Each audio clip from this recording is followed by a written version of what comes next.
이 1절 말씀에 보면 우리 주님께서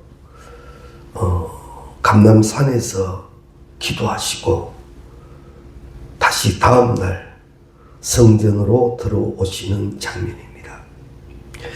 이 감림산은 낮에는 후텁지근한 곳이지만 밤이면 그렇게 추운 곳이라고 합니다. 그런데 우리가 잠시만 생각을 해봐도 더위로 지친 몸이 찬 기운에는 좀 시원함을 느끼지만 그곳에 계속 머문다는 것은 한기를 느낄 거예요. 그럼에도 불구하고 그 냉기 속에서 주님은 기도의 짐을 내려놓지 아니하시더라는 거예요. 육신의 예수님은 육신적으로 우리에게 보여주고 가르치시는 것이 있었습니다. 예수님이 하나님의 뜻을 아시기에 그게 사명이었습니다. 사명을 감당함에 있어서는 기도가 답입니다. 주님이 기도 외에는 그 어떠한 것도라고 했죠. 내가 예수라 할지언정 기도 없이는 이 일을 다 감당하지 못한다. 우리도 마찬가지입니다. 우리도 잠시 이런저런 형편으로 기도를 쉬어볼 때도 있습니다. 분명히 영적으로 다운됩니다. 그거는 예외가 없습니다. 직분도 예외가 없고요. 그렇게 됩니다. 그럴 때 성령이 우리에게 불을 막 불어넣으시죠. 기도하자. 그리고 기도할 조건을 만들어 버리십니다.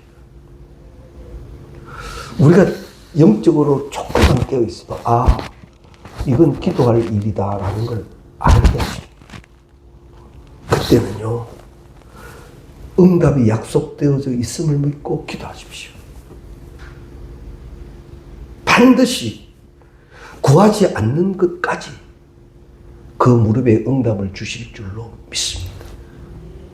하나님의 응답은 그러합니다. 이렇게 밤새도록 이제 사명 감당을 위하여 기도하시고 2절에 보면 이른 아침 다시 성전으로 들어왔는데 사람들이 많이 모이기 시작합니다. 주의 말씀을 듣기 위함이지요. 주께서 가르치시는 말씀이 말씀뿐만 아니라 그의 삶, 육신을 인간의 몸으로 가지신 그의 삶이 또한 보여주시는 거예요. 이것이 신앙이 어떤 면에서 이런 면에서 참 어렵습니다. 말씀으로 나를 쳐서 내 육신을 쳐서 복종시켜 간다는 게 그렇게 쉽지 않습니다. 늘 충돌이 일어나는데요. 하나님이 주신 축복, 자유의 의지도 있고 자존심도 있고 감정도 있고 많은 것이 있는데 이것이 말씀 앞에 내려진다는 게 누구나 다 동의할 겁니다. 어렵습니다. 얼마나 어렵다고요.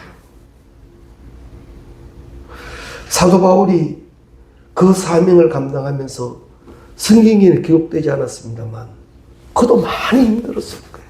육신을 가지고 살았으니까. 그런데도 예수로 이기더라 말이죠. 그래서 사도 바울이 표대 대신 예수 보고 달렸다는 말씀을 우리가 잘 이해할 수가 있습니다. 그때도 예수 봤구나. 그때도 예수 봤구나. 사도 바울이 우리와 성정이 같아서 지금 내 마음 같을 때 사도 바울은 이거 어떻게 얘기했을까? 그의 마지막에서 그 답이 나오지 않습니까? 예수 봤더라.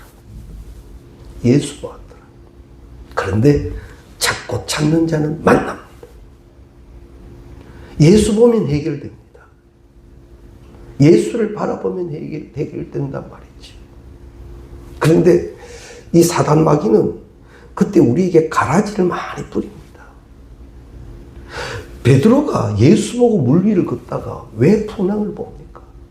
예수만 보고 가면 되는데.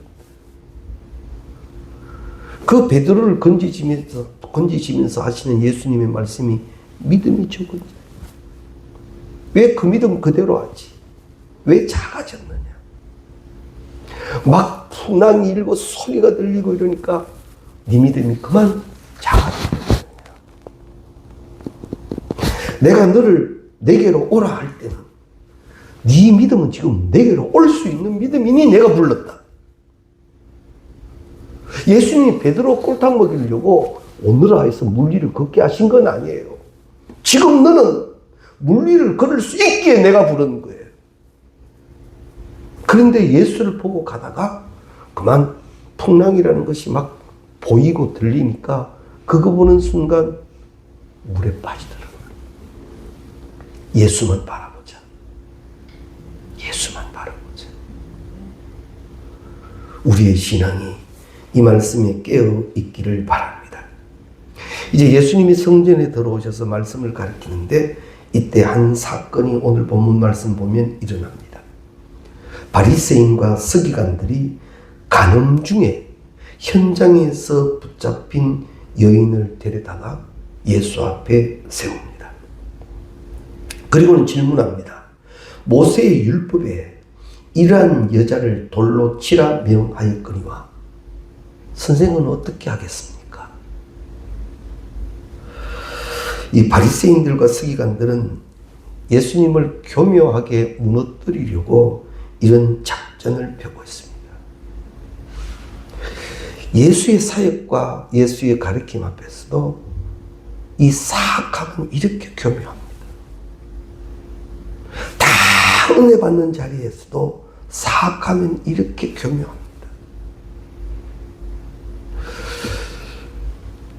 사단이 우리에게 접근할 때 나 사탄이다 이러고 접근하면 우리가 경계라도 할 텐데 말씀 들고 옵니다. 에덴 동산에서부터 그랬잖아요.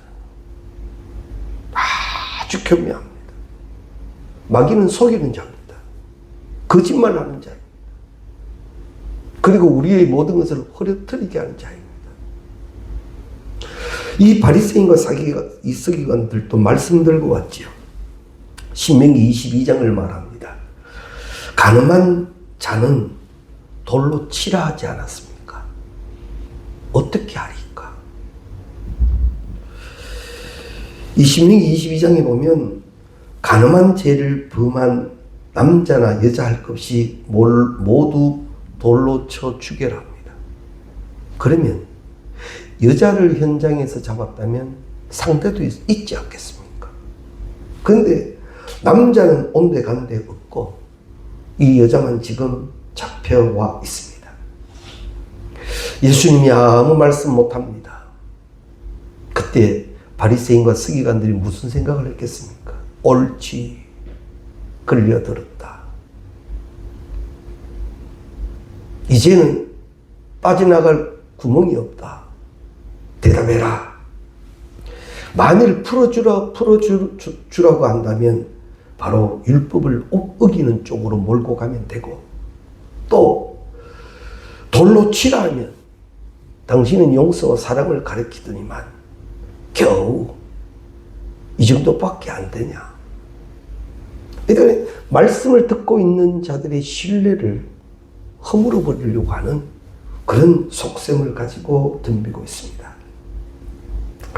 오늘 6절 말씀에 보면 그들이 이렇게 말하면 고발할 조건을 얻고자 하여 예수를 시험함이르라.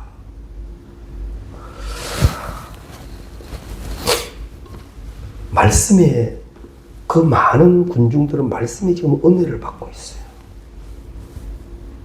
그럼에도 말씀 앞에 말씀을 몹시 흔들어 버리는 이러한 현상이 나타났더라 말이지. 7절에 보면 계속 예수님을 다그치면서 몰아세우고 있습니다. 그때 우리 예수님께서 몸을 굽히사 손가락으로 땅에 쓰시니라고 합니다. 그리고는 일어나셔서 말씀하시죠. 너희 중에 죄 없는 자가 먼저 돌로 치라. 사람들의 슬그머니 이제 빠져나갑니다. 어른에서부터 젊은이까지 모두가 빠져나갑니다. 나중에 예수와 여자만 남게 되죠. 어느 세미나를 갔더니만 그 강사 목사님이 그럽니다. 이때만 해도 참 은혜롭다. 다 돌을 내려놓고 다 슬그머니 빠져나가는 이때만 해도 참 은혜롭다. 무슨 말씀인가 들어봤더니만 요즘은 안 그런데요. 안 그런 척하고 돌로 쳐뿐다 합니다. 시대가. 그 말도 또 이해가 될 것 같기도 하죠. 자꾸 세상이 악해져 가다 보니까. 그러나 우리 성경 그대로만 봅니다. 사람들이 양심의 가책을 받고 떠나가더라 말이죠. 그런데 오늘 이 본문의 말씀을 우리가 하나님 나라 건설과 함께 나누게 된 것은 이 말씀이 우리와 관계가 없는 이야기가 아니다라는 거죠. 어쩌면 우리도 주님 앞에 영적인 간음을 했습니다. 그러면서도 육체적 간음을 하지 않았던 이유로 의인으로 생각하고 있다라는 거죠. 소위 복음 없는 신앙주의자들입니다. 복음은 없고 그저 아는 것으로만 나가는 거죠. 그들이 바로 누군가 이 바리새인과 사두개인들입니다. 무자비한 비난과 정죄를 일삼습니다. 몇 번 말씀드렸죠. 이게 유대인의 신앙이에요. 이게 십자가 예수의 신앙과는 다릅니다. 말씀을 가지고 정죄만 합니다. 이게 이들의 한계입니다. 그러나 복음은 그렇지 않죠. 그 죄인을 의인되게 하는 것이 복음입니다. 우리의 신앙은 그러하여야 할 것입니다. 그래서 우리 예수님께서는 이 복음적 은혜가 없는 말씀을 들고 있는 자에게 하시는 말씀이 회칠한 무덤 같은 자라고 합니다. 겉으로만 회칠하고 산다는 거지. 회칠한 무덤이 뭐죠? 시신을 이런 벽을 파고 그 속에 넣어두고 이제 흙을 바릅니다. 근데 시간이 지나면 이 시신이 부패되면서 거기에서 물이 나온다는 거죠. 막 빼어져 나오죠. 그럼 얼룩얼룩합니다. 그러면 그걸 그저 횟줄로 커버한다는 거죠. 시간 지나면 또 얼룩해집니다. 우리 신앙은 그렇게 해서는 안 됩니다. 잠시 횟질한 신앙이 아니라 예수 그리스도 복음으로 인하여 통회하며 자복하며 보라 새롭게 되었도다. 이 은혜에 들어가야 할 것입니다. 자, 현장에 잡혀온 여인의 입장에서 본다면 얼마나 수치스럽겠습니까? 그리고 사람들이 둘러서서 돌을 들고 치려고 하는데 얼마나 두렵겠습니까? 그런데 예수님께서 말씀하심으로 그들이 다 돌아갔습니다. 그리고는 이제 예수님이 하시는 말씀이 10절 이하 말씀이 나옵니다. 예수께서 이르시되 나도 너를 정죄하지 아니하노니 가서 다시는 죄를 범하지 말라 하시니라. 성경을 모르는 사람들도 죄 없는 자는 돌로 먼저 치라. 이 정도는 압니다. 그러나 진리의 빛에 눈이 열리게 되면 더 큰 은혜를 누리게 되는데 주님께서 자유하게 해주시는 은혜를 알게 됩니다. 조금 더 집중하셔서 들으시는 게 좋습니다. 죄 없는 자는 돌로 쳐라. 안 믿는 사람도 이 정도 성경은 요즘은 압니다. 그런데 우리 예수님께서 그 이후에 주시는 말씀, 나도 너를 정죄하지 아니하노니 가서 다시는 죄를 범하지 말라. 주님은 이 여인을 정죄하지 아니하시고 이제는 범죄하지 말라. 너는 이제 범죄함 없이 살아라. 자, 그러면 우리가 이 여인의 입장으로 돌아가 봅니다. 왜 이 여인은 간음하는 여인이 되었을까요? 왜 이 여인은 그런 여인이 되었을까요?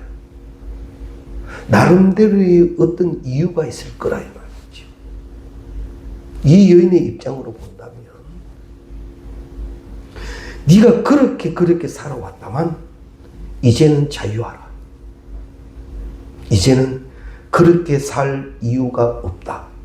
결론적으로 말씀드린다면요, 너는 오늘 나를 만났다는 거죠. 네 지금껏 너는 너의 삶이 그러하였지만 이제 너는 오늘 나를 만났다. 누구? 예수. 무엇? 복음. 이제 너는 그렇게 살지 않을 존재가 되었으니 이제는 죄를 범하지 말라는 것. 지금껏은 자의에 의하든 타의에 의하든 네가 그렇게 살아왔다만 이제 너에게 내가 있으니, 나를 만났으니, 너에게 이제 복음이 선포되었으니 이제는 자유하라. 만일 우리 주님이 나도 너를 이제 정죄하지 않겠다 정도로만 끝났다면 아마 이 다음 이 11절 말씀은 경험하지 못했을 것입니다. 이제는 죄가 없어진 것으로 끝나지 말고 이제는 자유해져라. 이것이 진리를 알기니 진리가 너희를 자유케 하리라 라는 말씀인 겁니다. 진정 예수로 인하여 복음을 구한 자는 이전에 있던 것에 매이지 않습니다. 예수로 인하여 자유함을 얻게 된다라는 말이죠. 이것이 예수로 인하여 나타나는 은혜요, 축복이요, 기적이요, 표적입니다. 복음만이 일으킬 수 있는 역사예요. 세상의 방법으로 살아가고 거기 매여서 어쩔 수 없이 끌려다니던 인생이 예수를 만나고 나니 이제는 그럴 이유가 없더라는 거죠. 예수로 인한 자유를 말씀하고 있다는 겁니다. 우리가 여기서 좀 더 기납적으로 접근을 해본다면요, 예수께서 이제 나를 용서해 주셨는데요, 예수께서 나도 이제 너를 정죄하지 않는다, 용서함을 받았습니다. 이제 나는 죄를 짓지 않는 자의 삶을 살아가게 되었습니다. 주님이 용서한 나를, 내가 나를 용서하지 못하고 사는 이들이 있다는 거죠. 주님이 나에게 소망을 주시고 주님이 나를 이제 새롭게 해놓으셨는데 내가 그것을 받아들이지 못하고 여전히 옛 구습을 쫓는 형태로 살아갈 때가 있다라는 거지. 주님이 아무리 복되게 해놓으셔도 그 복된 은혜로 살아가지 못하는 경우가 많이 있다는 거예요. 우리가 이 말씀을 한번 나에게 적용해 볼 필요가 있습니다. 주님이 축복하신 나를 내가 그 축복을 못 누리고 있다면 참 안타까운 일이에요. 십자가의 보혈의 은혜로 우리를 구원해 놓으시고 복된 존재, 하나님의 뜻과 목적을 이룰 존재로 이제 해놓으셨는데 내가 나를 용납 못하네요. 나는 못한답니다. 나는 안 된답니다. 난 아직 상황이 그렇답니다. 아니요. 이 여인은 이제 그런 여인이 아닙니다. 주님이 이제 너는 다시 죄를 짓지 말라, 그 죄를 짓지 말라 하시면 너는 그 죄를 짓지 않아도 살아갈 수 있는 존재라는 선포예요. 이게 복음이지 않습니까? 우리에게 이 은혜를 주셨는데 나는 자꾸만 그러지 않다라고 하고 있다는 거죠. 이게 안타까움이라는 사실입니다. 우리는 주 예수 그리스도의 보혈을 근거로 해서 용서함을 받았습니다. 주께서 새롭게 하셨습니다. 그럼에도 불구하고 많은 사람들이 자기와의 화해가 다시 회복되지 않으니까 결국 남들과의 화해도 정상적으로 되지 않습니다. 그래서 십자가가 주시는 교훈이 크거든요. 이 십자가의 이 종적으로는요, 하나님과 나이잖아요. 이것이 회복된 자는 동시에 횡적으로 내 이웃을 내 몸과 같이 되는 거예요. 내가 십자가의 구원에 완전히 회복되면요, 그것은 나의 범사로 향해지는 거예요. 사실 내가 나를 사랑하지 못하는 형편에서 내가 남을 사랑할 수 있다는 것은 어찌 보면 위선이 될는지도 모릅니다. 그래서 오늘 저녁에 먼저 하나 결론 지을 것은, 하나님은 내가 나를 사랑하는 걸 좋아하십니다. 오 주님, 나의 나됨이 하나님의 은혜입니다. 내가 지금 은혜 가운데 있습니다. 주의 사랑 가운데 있습니다. 사실 그렇지 않습니까? 어제까지 만났던 사람이 오늘 갑자기 좋지 않은 소식을 줄 때도 있습니다. 이런저런 상황들을 비교하면 아찔아찔하지만, 그러나 오늘 나의 나됨이 은혜로 해석하면 다 은혜거든요. 이것이 신앙 안에서 해석된 자는 영향력을 나타냅니다. 그런데 이것이 되지 않는 가운데 나타내려고 하니까 자꾸 한계에 부딪히죠. 왜? 주의 것이 아닌 내가 만들어낸 것이기 때문입니다. 내 것은 반드시 한계가 옵니다. 힘들어집니다. 지치고요. 결국 짜증나고요. 신앙원에서는 기쁨이 샘솟듯 하다 그랬거든요. 그래, 우리가 이 성경을 진리 그대로 깨닫는다면 나는 여기서 멈추어진 기쁨의 소유자가 아닌 더 큰, 이것으로 인하여 더 큰 은혜를 알게 하신다. 그나마 정상적인 신앙인이라면 고난을 통하여 기도합니다. 그나마 정상이라면. 그래서 우리가 혹 이 여인도 간음의 현장이라는 것이 이 여인에게 없었더라면 예수 앞에 오지 못했겠죠. 좀 더 시간적인 차원에서 보면 예수가 밤새도록 기도하시고 성전에서 말씀 가르치는 그 시간에 이 여인이 뭐하고 있었습니까? 이 여인이 그런 여인이었어요. 예수님이 밤새도록 기도하시고 아침에 성전에 들어와 말씀 받고 은혜 받는 시간에 이 여인은 뭐하고 있었습니까? 근데 그 여인이 자의로 할 수 없는 예수의 만남을 이렇게 해서 만나게 되었다. 이건 이 여인의 복입니다. 이 복된 사건 앞에 그는 예수로 인한 은혜를 누린다는 거죠. 이게 예수 만난 자의 축복입니다.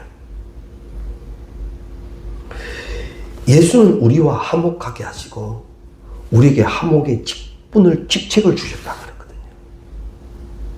그래서 이 여인이 예수와 이제 하나 되는 이 은혜를 누린 이 여인은 혹 이러한 어려운 여인을 만나게 된다면 그 예수를 말할 거라는 거지. 날 자유하게 하셨던 예수. 그 복음. 자, 그러면 우리도 누군가가 어려움과 시험과 두려움과 안타까움 있는 그들에게 나는 그런 존재이어야 합니다. 나는 그런 존재이어야 합니다. 상처난 이에게 또 상처를 더하는 자가 아닌 상처난 이에게 내가 만난 예수를 말할 수 있어요. 그것이 바로 하나님의 나라를 만들어가는 자의 모습입니다. 이해되시죠? 혹 주저앉아 있는 자를 찾아가서 내가 만난 예수, 세상의 쉬운 방법 아닌 그 예수를 그에게 가르치고 그도 예수를 만난다면 나의 이 은혜가 이 여인의 은혜와 동일하게 될 것이니 그것을 말하여 주는 자들로 인하여 하나님의 나라는 확장되고 세워진다는 것. 우리에게는 그 사명이 있습니다. 오늘 또 생존하고 있다는 이유는 그 큰 이유 가운데 하나의 생존이 될는지 모른다라는 거죠.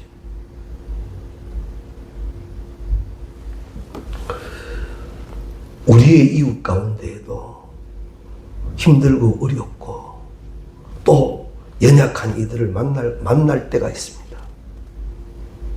내가 그들을 알게 하셨다라는 것은 하나님이 나에게 그들을 다시 복음으로 일으켜 세우라 하시는데 그럼에도 불구하고 내가 아직 그 능력 가운데 있지 못하다면 이것을 깨닫게 하신 주의 영의 역사가 내게 임하신 줄 알고 주 앞에 엎드려지는 우리가 되시기를 바랍니다.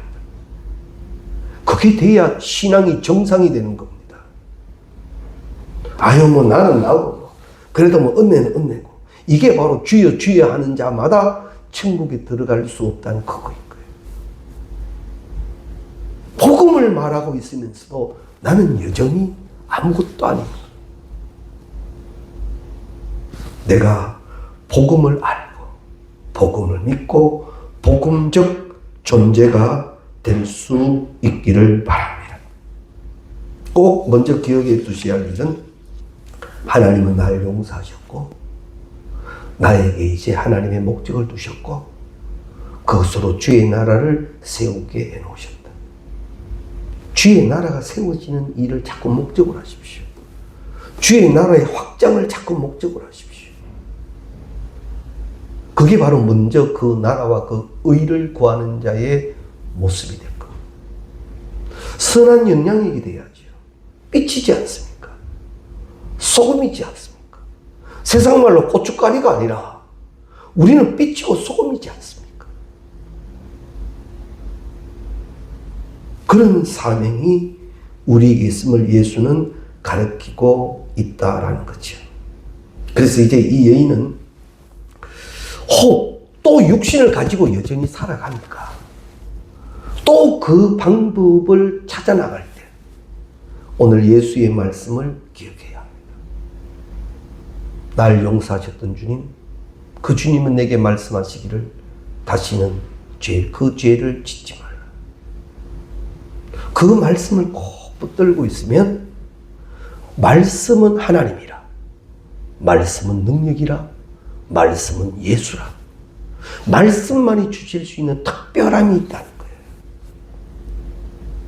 주야로 주의 말씀을 묵상하는데 그게 왜 복이 있죠? 아니 세상의 경전도 그저 뭐 이렇게 하면서 나름대로의 어떤 수양도 하는데 그런데 주의 말씀을 주야로 묵상하는 자가 왜 복이 있죠? 그건요 말씀의 능력이기 때문인 거예요. 그렇게 하라는 거죠. 왜 그렇게 안 하면서 자꾸 다른 말 하느냐. 네 복은 말씀을 통하여 임하고 말씀을 통하여 완성된다면 그것이 복음이라면 거기에 초점을 맞춰야지. 이것 하나 우리 믿지 않습니까? 말씀을 멈추신 적이 없으신 하나님이에요. 지금 이러함에도 불구하고 말씀하고 계시는 하나님.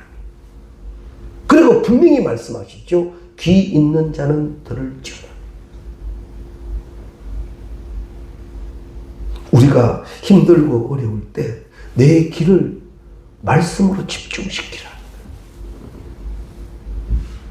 그 말씀이 나를 회복하게 하고 그 말씀이 나를 자유하게 한다라는 겁니다. 우리 성경 한 군데 찾아봐요. 갈라디아서 5장.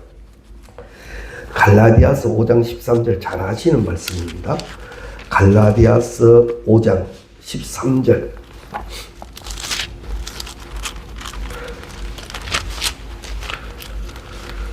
갈라디아서 5장 13절.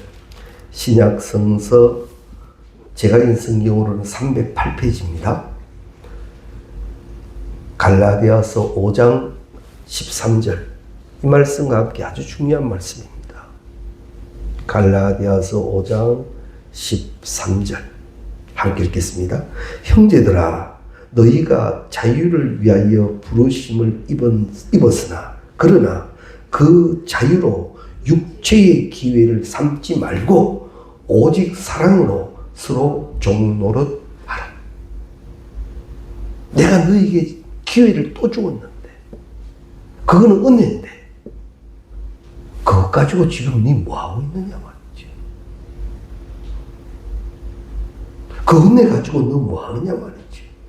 형제들아, 너희가 자유를 위하여 부르심을 입었으나 그러나 그 자유로 육체의 기회를 삼지 말고 그것으로 또 그러지 말고 오직 사랑으로 서로 종노릇 하라. 나는 오늘 또 은혜, 지금도 하나님 은혜와 축복의 시간을 나는 지금 살아가고 있다는 거예요. 나는 지금 허물어지는 시간을 살아가는 것이 아니라 지금 나에게 또 기회를 하나님은 주셨다는 거지.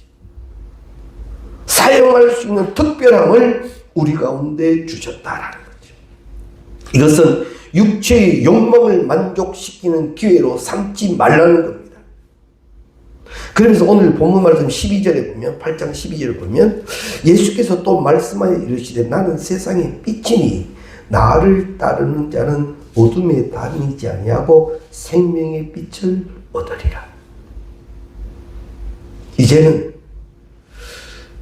이제는 네가 죄 짓지 않고 살아갈 수 있는 법이 있다. 바로 예수를 따르라 라는 거죠. 예수를 따르라.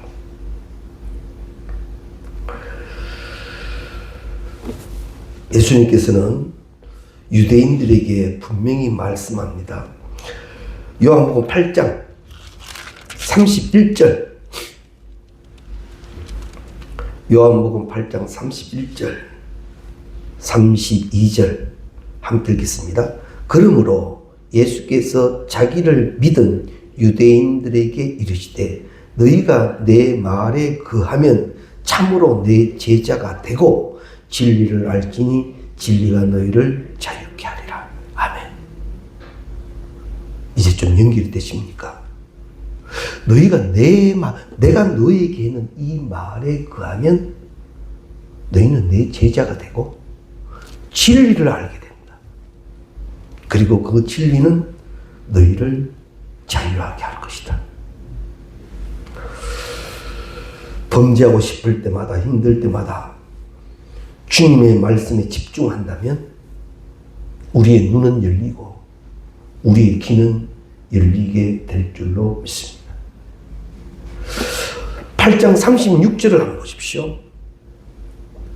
종은 35절부터 종은 영원히 집에 거하지 못하되 아들은 영원히 거하나니 그러므로 아들이 너희를 자유롭게 하면 너희가 참으로 자유로우리라. 주 안에 있는 자는요, 주의 말씀대로 살아가는 자는요, 어떠하다? 자유하다. 그 무엇에도 매이지 아니하고 예수가 진리이시니 그것으로 자유하다라는 거죠. 그래서 오늘 저녁 우리는 말씀을 다시 한번 이해해야 합니다. 우리가 원하든 원치 않든 영적으로 잘못될 수가 있습니다. 이러한 우리에게는 예수 그리스도라는 축복 축복의 기회가 있었습니다. 지금도 있고요. 그런데 그 예수가 우리에게 말씀하시는 것은 뭐냐면 내가 이제 해결했다. 이제는 나와 함께 말씀으로 살자. 그 속에 자유가 있고 기쁨이 있다는 거지. 우리 현실적으로 이런 이야기들도 있습니다. 신앙생활 하는데 왜 기쁨이 없어? 왜 이런 즐거움이 없어? 무엇 때문일까요? 무슨 이유들을 나름대로 찾아가 봅니다만 사실은 내용적 문제입니다. 내용적 문제입니다. 이런 비유가 될는지 모르겠습니다만 막 시장기를 느낄 때는 뭐든지 다 먹고 싶습니다. 막 간판에 식당 이름이 뭐 아구찜이 보이면 아구찜도 먹고 싶고요. 뭐 국수 보이면 국수도 먹고 싶고요. 지나가다가 짜장면 냄새 훌프면 짜장면도 먹고 싶고요. 왜? 배가 고프니까. 그런데 우리가 좀 이렇게 좀 많이 좀 먹고 나면 누가 와서 아 이거 맛있다 먹어봐라. 됐다 봐. 됐다 봐. 왜? 내가 배부르니까. 우리가 주의 것으로 먹고 마시면요.